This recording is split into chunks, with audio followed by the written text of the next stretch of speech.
Baghdad की वो सर्द रात थी जब हर कोई अपने घरों में आराम कर रहा था, मगर कासिर गली के नुक्कड़ पर एक फकीर ठंडी जमीन पर बैठा कांपता हुआ अल्लाह के जिक्र में मशगूल था।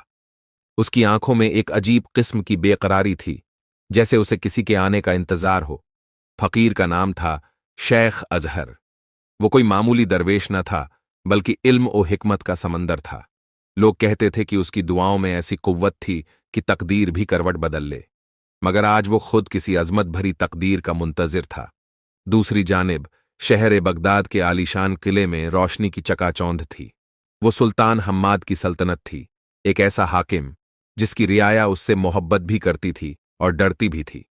उसकी तलवार ने न जाने कितने दुश्मनों के सर कलम कर दिए थे और उसके इंसाफ ने न जाने कितनों की तकदीर संवार दी थी, मगर इस रात उसकी पेशानी पर बल थे। सुल्तान का एक ख्वाब उसे बेचैन किए हुए था। उसने देखा था कि एक बूढ़ा फकीर उसके तख्त की तरफ बढ़ रहा है और उसके आते ही किले की दीवारें हिलने लगती हैं। वो घबराकर उठा और अपने वजीर को बुलवाया। ये ख्वाब क्या बताता है वजीर? वजीर ने गहरी सांस ली और कहा, ऐ मेरे आका, ये मामूली ख्वाब नहीं, ये कोई अलामत है। मुझे लगता है कोई फकीर तुम्हारी जिंदगी का हिस्सा बनने वाला है और वो तुम्हारी तकदीर को बदल सकता है। सुल्तान ने गुस्से में कहा, तुम कहते हो कि एक मामूली फकीर मेरी तकदीर बदल सकता है? वजीर ने सर झुका लिया। दूसरे दिन सुबह जैसे ही सुल्तान अपने तख्त पर बैठा, एक सिपाही हाँफता हुआ आया। हुजूर, एक फकीर महल के दरवाजे पर खड़ा है और कहता है कि उसे आपसे मिलना है।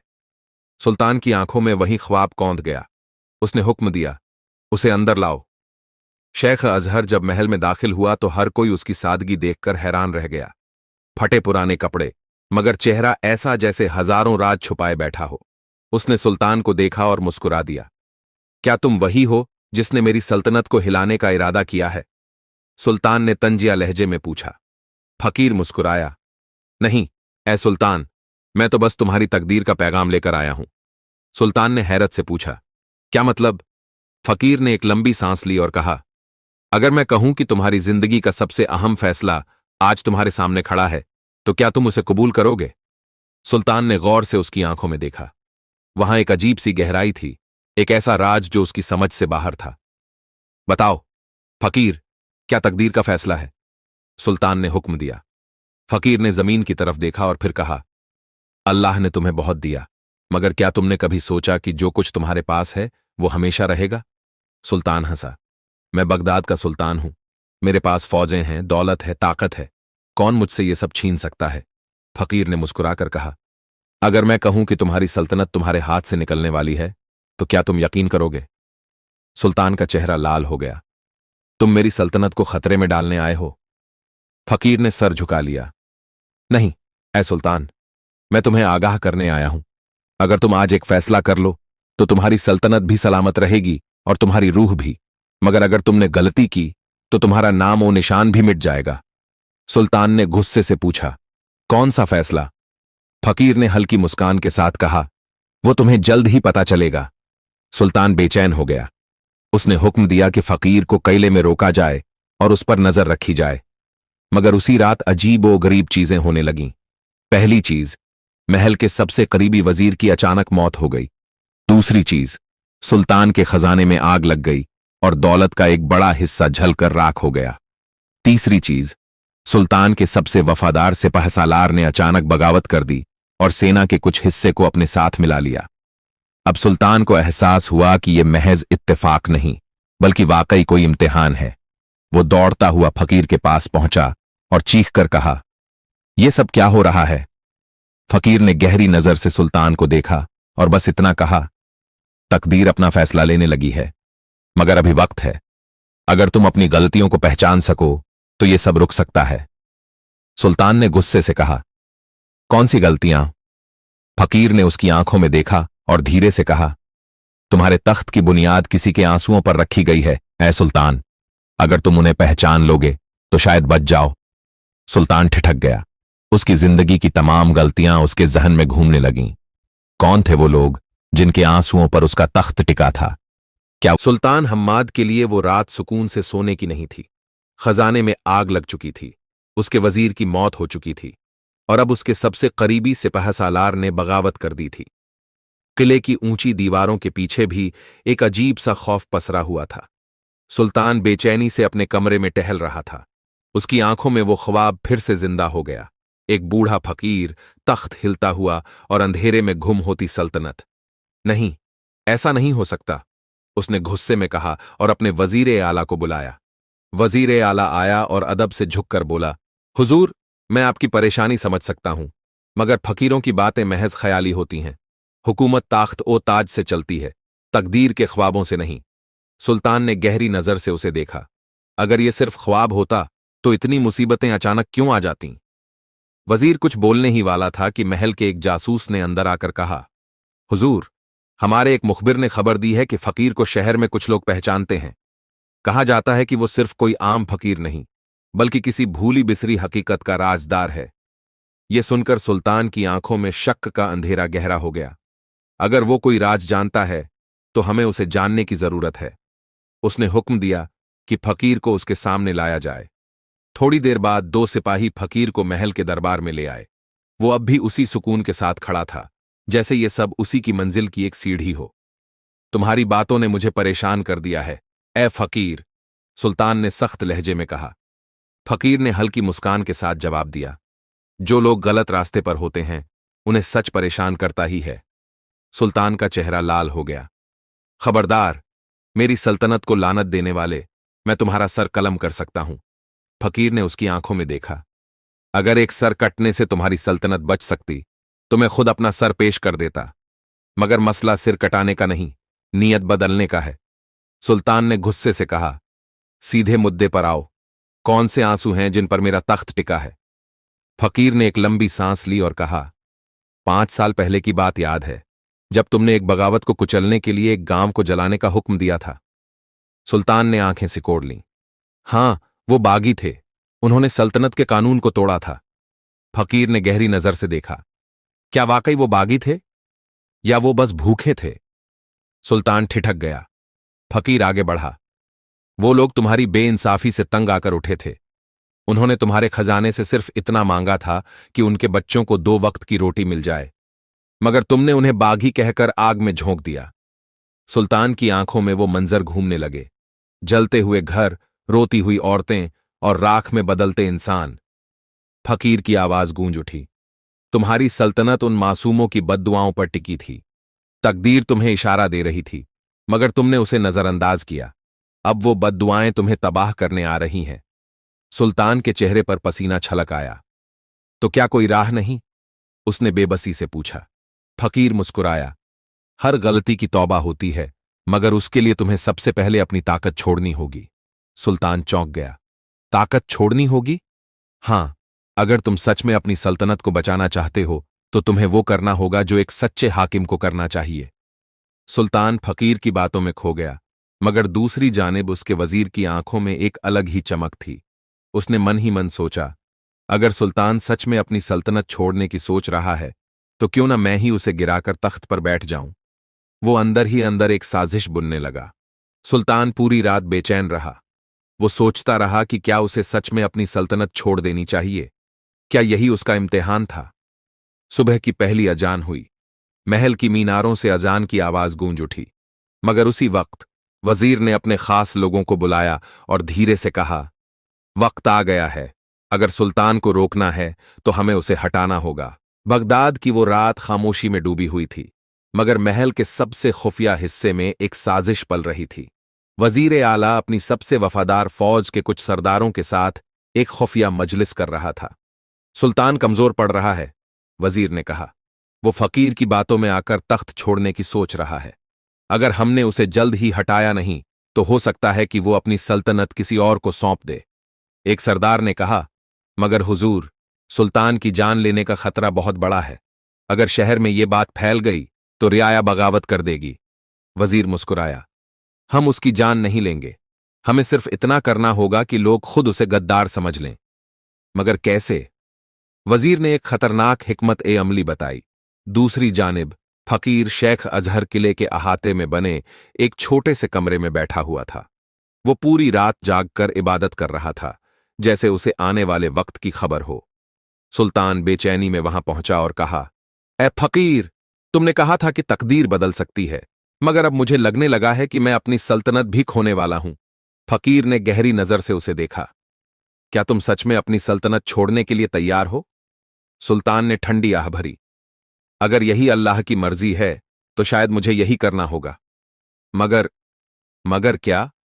मगर मैं डरता हूं कि अगर मैं चला गया तो ये सल्तनत किसी गलत हाथों में चली जाएगी। फकीर मुस्कुराया। अगर तुमने अपने गुनाहों की माफी मांग ली तो अल्लाह तुम्हें तुम्हारी सल्तनत से भी बड़ी नेमत देगा। सुल्तान सोच में पड़ गया। अगली सुबह बगदाद में एक अफवाह फैल गई। सुल्तान हम्माद काफिर हो चुका है। उसने अपने ही तख्त को छोड़ने का इरादा कर लिया है और अब वो बगदाद को गैरों के हवाले करने वाला है। लोगों में हलचल मच गई। जो कल तक सुल्तान को अपना रहनुमा समझते थे, वो आज उसके खिलाफ खड़े होने लगे। महल के बाहर सैकड़ों लोग जमा हो गए। उनके चेहरे गुस्से से लाल थे। हमें सुल्तान से जवाब चाहिए। वजीर ने पर्दे के पीछे से ये मंजर देखा और मुस्कुराया। बस अब एक आखिरी बार बाकी है। महल के दरवाजे अचानक खुल गए। सिपाहियों ने घबराते हुए ऐलान किया, सुल्तान हम्माद ने ऐलान किया है कि वो आज रात महल छोड़ देगा। ये सुनते ही भीड़ उबल पड़ी। सुल्तान गद्दार है, उसे गिरफ्तार करो। वजीर ने आगे बढ़कर कहा, अगर ये सच है तो हमें बगदाद की सल्तनत बचाने के लिए उसे तख्त से हटाना होगा। सिपाही भीड़ की तरफ बढ़ने लगे। हालात बेकाबू हो गए। महल के अंदर सुल्तान बेचैनी से इधर उधर घूम रहा था। क्या तुमने देखा? तकदीर मुझे मेरे ही शहर में गद्दार बना रही है। फकीर ने इत्मीनान से कहा, जिस इंसान के दिल में यकीन हो वो दुनिया के हर इल्जाम से ऊपर होता है। मगर अब मैं क्या करूं? फकीर ने धीरे से कहा, अगर तुम सच में अपनी सल्तनत को किसी गलत हाथों में जाने से बचाना चाहते हो तो तुम्हें एक बहुत बड़ा कदम उठाना होगा। तुम्हें इस वक्त अपने तख्त से दूर जाना होगा। सुल्तान की आंखों में बेचैनी थी, मगर फकीर की आंखों में यकीन की चमक। जो चले जाते हैं वो लौट भी सकते हैं। सुल्तान ने अपने तख्त की तरफ देखा और गहरी सांस ली। अब क्या सुल्तान महल छोड़ देगा? क्या वजीर की साजिश कामयाब होगी? और फकीर का असली मकसद क्या है? महल की ऊंची दीवारों से सुल्तान हम्माद नीचे खड़ी भीड़ को देख रहा था। लोग गुस्से से चीख रहे थे, गद्दार सुल्तान, हमें नया हुक्मरान चाहिए। वो वही लोग थे जिन्होंने कभी उसकी बहादुरी और इंसाफ की मिसालें दी थीं, मगर आज वही उसकी मौत के तलबगार थे। मैंने इन लोगों के लिए क्या कुछ नहीं किया, सुल्तान ने दर्द से कहा। फिर भी ये मुझे गद्दार समझ रहे हैं? फकीर शेख अजहर सुकून से खड़ा था। सुल्तान, क्या तुम सच में अपने हुक्मरान होने का हक अदा कर पाए? सुल्तान चुप हो गया।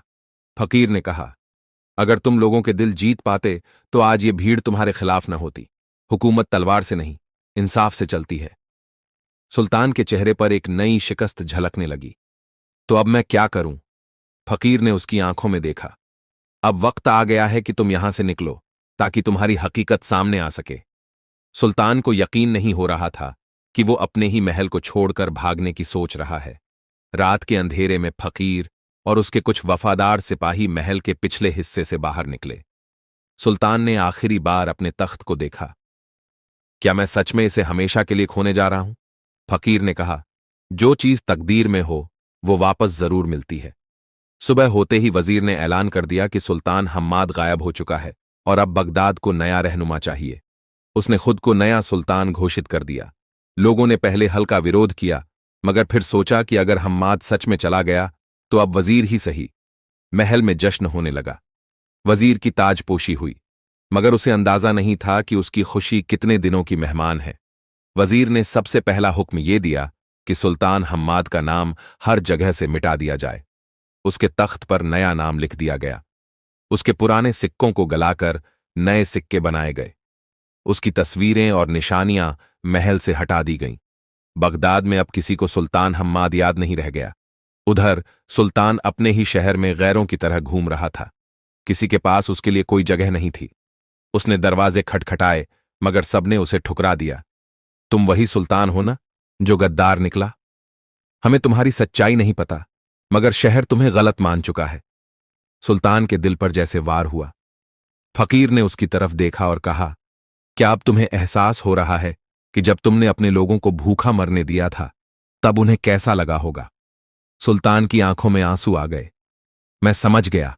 अब मैं सिर्फ अपने हक के लिए नहीं, बल्कि अपने लोगों के हक के लिए भी लड़ूंगा। फकीर ने मुस्कुराकर कहा, तो फिर अपने तख्त की हकीकत जानो। तुम्हारे जाने के बाद वजीर क्या कर रहा है, ये देखने के लिए हमें बगदाद के बाजार में जाना होगा। सुल्तान हम्माद और फकीर बाजार में छुपकर लोगों की बातें सुनने लगे। नया सुल्तान बहुत जालिम निकला।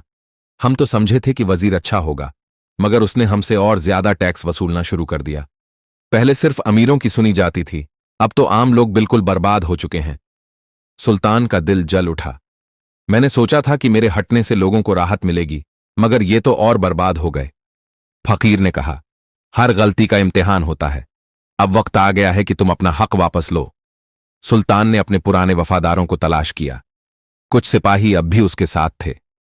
कुछ व्यापारी जो नए सुल्तान से नाखुश थे, उन्होंने मदद का वादा किया। बगदाद के आम लोग भी धीरे धीरे सुल्तान के पक्ष में आने लगे। फकीर ने कहा, अब हमें बस सही वक्त का इंतजार है। अब बगदाद में हलचल शुरू हो चुकी थी। सुल्तान अपने हक की लड़ाई के लिए तैयार था, मगर क्या वो अपने तख्त को वापस हासिल कर पाएगा? क्या वजीर अपनी गद्दारी में कामयाब होगा? बगदाद का शहर अब पहले जैसा नहीं रहा था। बाजार वीरान पड़े थे। लोगों के चेहरों पर डर और गुस्सा था। अमीर और ताकतवर लोग वजीर के साथ थे, मगर आम लोग उसके खिलाफ खड़े हो चुके थे। सुल्तान हम्माद अपने पुराने वफादारों के साथ एक खुफिया जगह पर जमा था। अब वक्त आ गया है, उसने कहा। आज रात हम अपने शहर को उसके गद्दार से आजाद कराएंगे। वजीर को पहले ही खबर मिल चुकी थी कि सुल्तान जिंदा है और अपने हक के लिए वापस आ रहा है। उसका नाम मिटाने के बाद भी वो जिंदा कैसे रह गया? वजीर गुस्से से चीखा। उसने अपने सिपाहियों को तैयार कर लिया। अगर वो महल तक पहुंचा तो उसे वहीं मार गिराना। फकीर ने सुल्तान से कहा, अगर तुम तलवार से जीतोगे तो लोग तुम्हें सिर्फ एक और जालिम समझेंगे, मगर अगर तुम उन्हें उनकी आंखों से सच्चाई दिखाओ तो तुम्हें कोई नहीं हरा सकता। मगर कैसे? सुल्तान ने पूछा। आज रात का चांद तुम्हारी तकदीर का फैसला करेगा। रात का दूसरा पहर था। वजीर अपने महल में आराम से बैठा हुआ था। अचानक बाहर शोर मचने लगा। सुल्तान वापस आ गया। जालिम वजीर को हटाओ। महल के दरवाजे के सामने सुल्तान हम्माद अकेला खड़ा था। वो निहत्था था। न उसके पास तलवार थी, न कोई फौज। बस उसके साथ बगदाद के वो लोग थे जिनके दिलों में अब भी उसके लिए मोहब्बत थी। वजीर अपने सिपाहियों के साथ बाहर आया। क्या तुम्हें अपनी मौत से डर नहीं लगता? उसने चीख कर कहा। सुल्तान ने मुस्कुराकर जवाब दिया, मौत का डर सिर्फ उन्हें होता है जिनका ईमान कमजोर हो। वजीर ने इशारा किया और सिपाहियों ने अपनी तलवारें उठा लीं। मगर तभी फकीर ने आगे बढ़कर कहा, जिसके पास हक हो उसे तलवार की जरूरत नहीं पड़ती। इतना कहकर उसने आसमान की तरफ इशारा किया। लोगों ने ऊपर देखा। चांद के ठीक सामने महल की सबसे ऊंची मीनार पर बगदाद का पुराना परचम लहरा रहा था। जिसे मिटाने की कोशिश की गई थी वो सुल्तान की असल पहचान थी। लोगों की आंखें खुल गईं। हमसे झूठ बोला गया। सुल्तान गद्दार नहीं, गद्दार तो वजीर है। भीड़ ने वजीर को चारों तरफ से घेर लिया। अब वो हुक्मरान नहीं था, बल्कि एक मुजरिम था। सुल्तान ने आगे बढ़कर कहा, जो दूसरों के लिए गढ़े गए गड्ढों में गिरता है वो खुद भी उसी में गिर जाता है। वजीर को गिरफ्तार कर लिया गया। सुबह का सूरज निकला तो बगदाद फिर से पहले जैसा रोशन हो गया। सुल्तान हम्माद ने ऐलान किया, अब इस शहर में न कोई जुल्म होगा, न कोई गरीब भूखा सोएगा। उसने अपनी हुकूमत को इंसाफ और ईमानदारी पर चलाने का वादा किया। जब सब ठीक हो गया तो फकीर जाने के लिए तैयार हो गया। तुम जा रहे हो? सुल्तान ने पूछा। फकीर मुस्कुराया, मैं सिर्फ तकदीर के रास्ते दिखाने आया था। अब तुम्हारा सफर खुद तुम्हें तय करना होगा। सुल्तान की आंखें छलक आईं। मैं तुम्हारा शुक्रगुजार रहूंगा। फकीर ने कहा, शुक्र सिर्फ अल्लाह का अदा करो, वही सबसे बड़ा हुक्मरान है।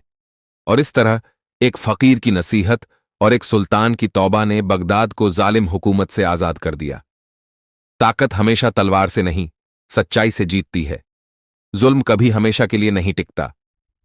जो अपने लोगों का दर्द समझता है वही सच्चा हुक्मरान होता है। आज की वीडियो में बस इतना ही। वीडियो अच्छा लगा तो वीडियो को लाइक कर दो और अपने दोस्तों को शेयर कर दो, और ऐसे ही वीडियो देखने के लिए सब्सक्राइब करें ताकि आपको सभी नए वीडियो की जानकारी मिलती रहे।